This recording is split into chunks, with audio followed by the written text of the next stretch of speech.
एक आवाज जो हर कॉल में गूंजती थी।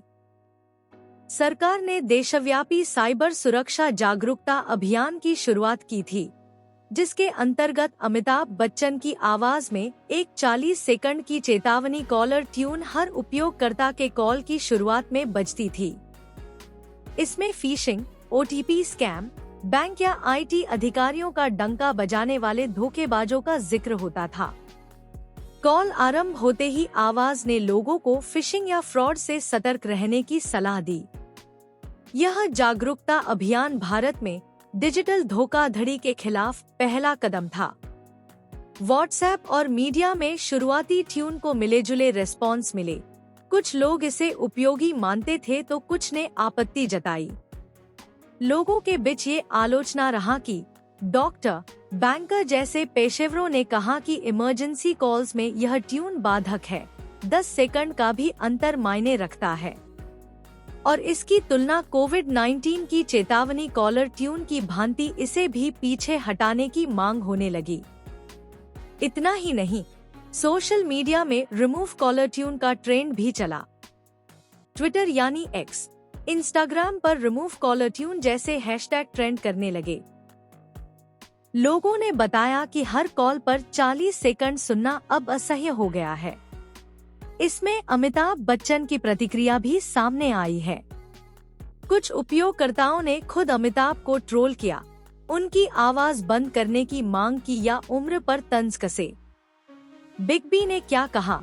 सरकार ने कहा और मैंने काम किया। गवर्नमेंट रिक्वेस्टेड रिकॉर्डिंग पर क्लियर स्टेटमेंट।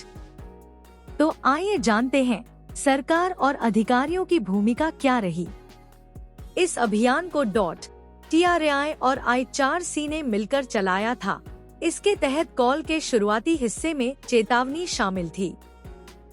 पुराने कोविड कॉलर ट्यून्स की तर्ज पर यह अब तक की नई कोशिश थी। यानी दूरसंचार विभाग और TRAI यानी भारतीय दूरसंचार नियामक प्राधिकरण पर दबाव, शैमिंग कॉल्स डिले, RTI तक गए विषय। और अब इसमें निर्णय आया है। कॉलर ट्यून को बंद कर दिया जाएगा, लेकिन पूरी तरह से बंद नहीं किया जाएगा। अब दिन में सिर्फ 2 बार ही ये कॉलर ट्यून सुनाई देगी, लेकिन इमरजेंसी सर्विसेज पर ये कॉलर ट्यून पूरी तरह से हट जाएगी। तो आखिर निर्णय के कारण क्या है? एक्सपर्ट्स और सामान्य कर्मचारियों की शिकायत, सार्वजनिक असुविधा, स्पेशली इमरजेंसी कॉल्स में विलंब।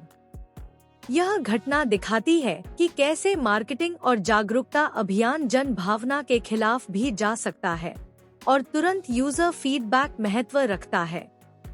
अच्छे इरादे लेकिन एग्जीक्यूशन में बाधाएं। 30-40 सेकंड अतिरिक्त मल्टीपल कॉल में, इमरजेंसी में सेकंड्स की कीमत और mental fatigue, degraded model, once a day यानी दिन में एक बार बेहतर विकल्प हो सकता था। ये डिजिटल अवेयरनेस के लिए जागरूकता कम और यूजर फ्रेंडली बनानी होगी। कॉलर ट्यून जैसे नोटिफिकेशन में सामान्य उपयोगकर्ता का अनुभव भी प्राथमिकता हो। भविष्य के लिए एडेप्टिव सॉल्यूशंस जैसे एक कॉल में ही ट्यून, अन्य में नहीं। अमिताभ बच्चन की आवाज भारत में एक आइकॉन्स थी और अच्छी नियत थी, लेकिन एग्जीक्यूशन फ्लॉड यानी निष्पादन त्रुटिपूर्ण था। जनभावना, यूजर फीडबैक और इमरजेंसी कॉन्टेक्स्ट को मद्देनजर रखते हुए यह कदम पीछे हटाना पड़ा। तो आपको क्या लगता है, क्या ये कॉलर ट्यून हटाने का कदम ठीक था? हमें अपनी राय कमेंट में बताएं। धन्यवाद।